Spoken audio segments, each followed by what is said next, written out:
In this week's Torah portion, Vayeshev, the Torah portion is all about God's inscrutable will. It is about the tzaddik. It is about Yosef, right? He is the star of the show. Yosef's whole life is driven by God's inscrutable will. Yosef, it almost feels like he has no say in the matter. His troubles begin with godly dreams, where, one dream where the brothers are going to bow down to him, and another dream which is his brothers and his parents are going to bow down to him. And then, the troubles continue. He goes to look for his brothers. A man, angel, Gabriel, points him in the direction to his downfall. And then, we even have a fascinating instance where once the brothers throw him in the pit, Yehuda says, let's take him out of the pit and sell him to Ishmaelites. And then we are told, in the meantime, Midianites come, take Yosef out of the pit, and sell him, guess to who? To Ishmaelites. It's almost as if the text wants to tell us this is all about God's inscrutable will, helping the tzaddik. Man has no free will. And then, of course, Yosef's problems are solved at the end with solving dreams, again, through God's help.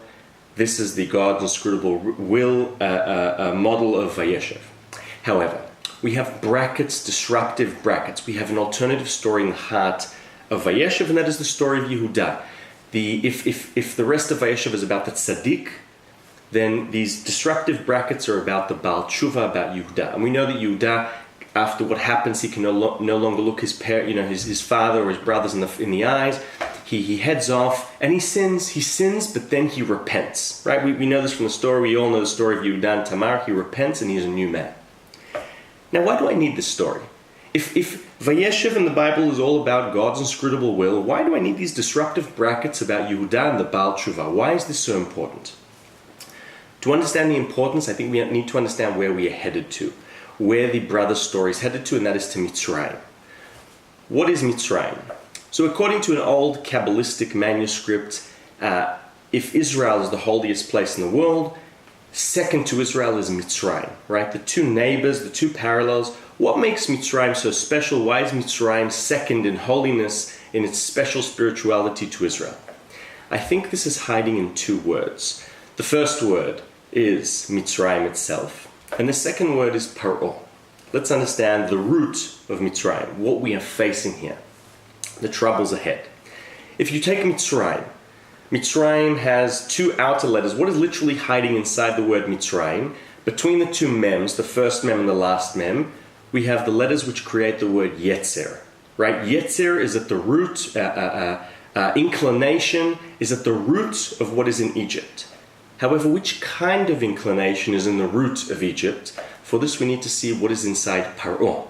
If you take the word Paro, the two outer letters, Pei and Hey, literally mean here, Po. What is inside here? What is inside Paro? Ra, evil. Mitzrayim and Paro coupled together symbolize what is so unique about Egypt, why it is second in its holiness to Israel, and that is because it is the evil inclination itself. It is the evil force, the embodiment of the evil force fighting the good godly force. Why is the Baal Tshuva so important? Why is the Yehuda disruption so important in the story? Why isn't God's inscrutable will enough? If you take what's supposed to happen with Yosef, and let's say we didn't have the Yehuda story. We don't have the Yehuda story. He doesn't do tshuva. Then Yosef, as we recall, calls down. He catches the brothers. He then he captivates Reuven. He then asks for Binyamin. Ultimately, Yaakov will come down, bow down to him, and his second dream will be fulfilled. The brothers and the father all bow down to him, and Yosef becomes king in the realm of Yetzer Hara, in the most evil place in the world. Why can't this happen? We need the Baal Tshuva, right? Think about it. With this disruption of Yehuda, what the Bible is actually telling us is that God's inscrutable will is not enough. God's inscrutable will, the dream which was driven by God, cannot happen. We cannot let that happen. We need man to disrupt that story, because only man has the power to fight Yetzer Hara, to fight the evil inclination. And this, I think, is why the Yehuda story is so important, molded in here to understand what is going on between Egypt and Israel, between the good forces and the bad forces. A mystical take on Parashat Vayeshev. Shabbat Shalom.